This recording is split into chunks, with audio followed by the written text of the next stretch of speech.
In fact, early economic indicators, January and February, year over year, 2020 versus 2019 were very positive.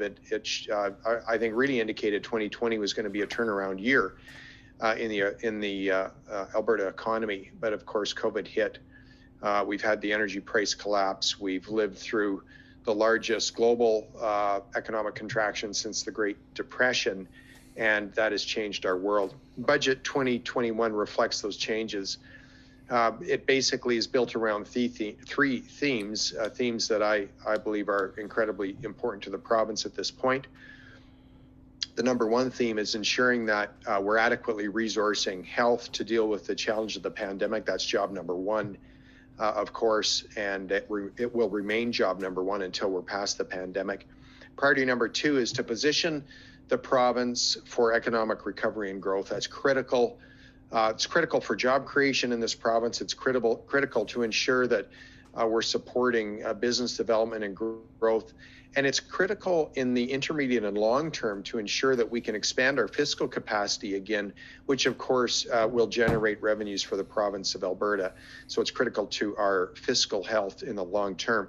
Our third priority is a priority that we laid out in Budget 2019, and it remains a priority, and that is to ensure that we're delivering government services most efficiently. We've not abandoned that goal. I think that's a critical goal to ensure fiscal sustainability down the road.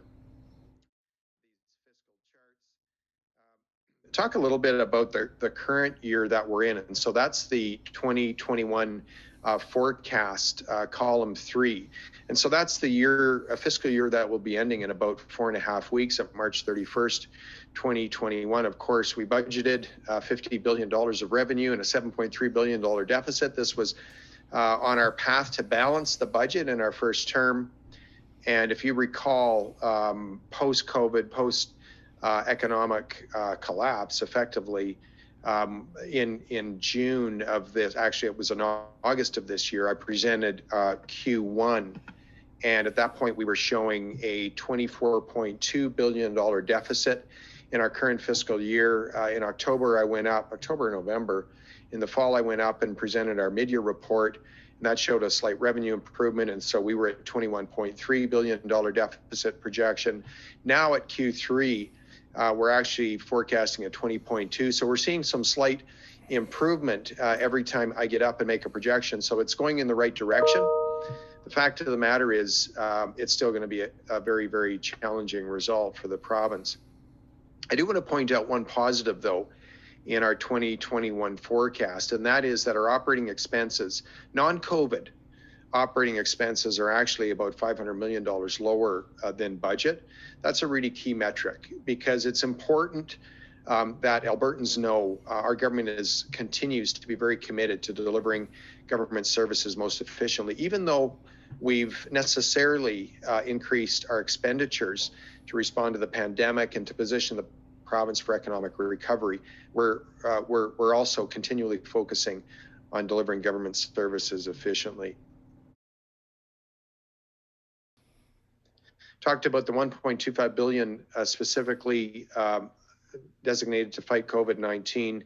And in terms of our capital plan, we're going to be investing $143 million over 3 years for new healthcare facilities. You know, I mentioned that this is priority number 2, and it ranks a very close second behind investing in healthcare to deal with the pandemic. Economic recovery is just absolutely essential to create jobs and opportunities for Albertans. It's absolutely essential in the medium and long term, as I mentioned earlier, to expand our fiscal capacity, which will result in additional revenues for the government of Alberta.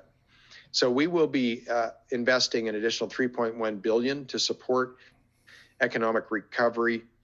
We'll be investing $1.5 billion over 3 years for key economic sectors.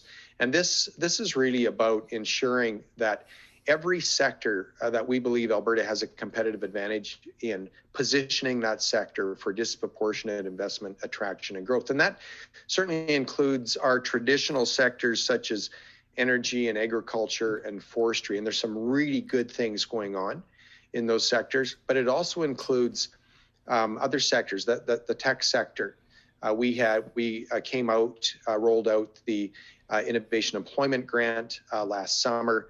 We recapitalized the Alberta Enterprise Corporation, which is a fund of funds that invests in Alberta technology companies. We're seeing really positive signs across Alberta, but especially in Calgary in terms of venture capital attraction and investment.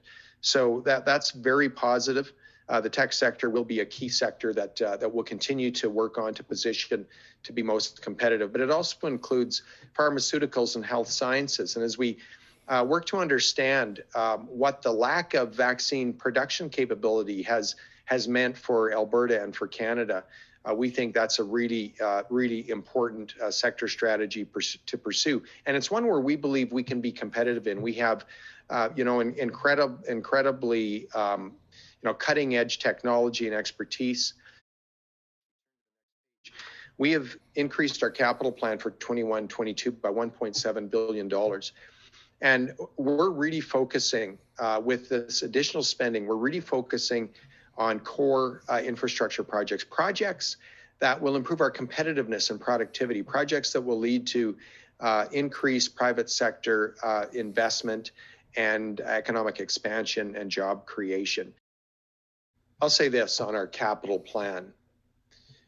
Countercyclical spending, capital countercyclical spending can make a lot of sense, but it only makes sense if we're investing in projects that will benefit future generations of Albertans, that will position Alberta to be more competitive, more productive.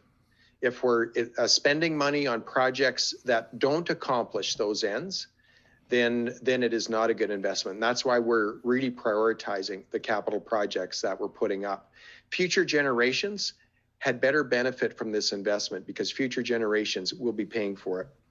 Regrettably, we will not be able to balance the budget in our first term as a government. We made a commitment to Albertans that we would get that job done. COVID and the economic challenges related to COVID will not allow that to happen, as our revenues have been just severely affected by COVID. However, at a time like this, it's critically important, I believe, to have fiscal anchors that guide and inform our fiscal decisions until we can identify a clear path and timeline to balance. Economic outlook.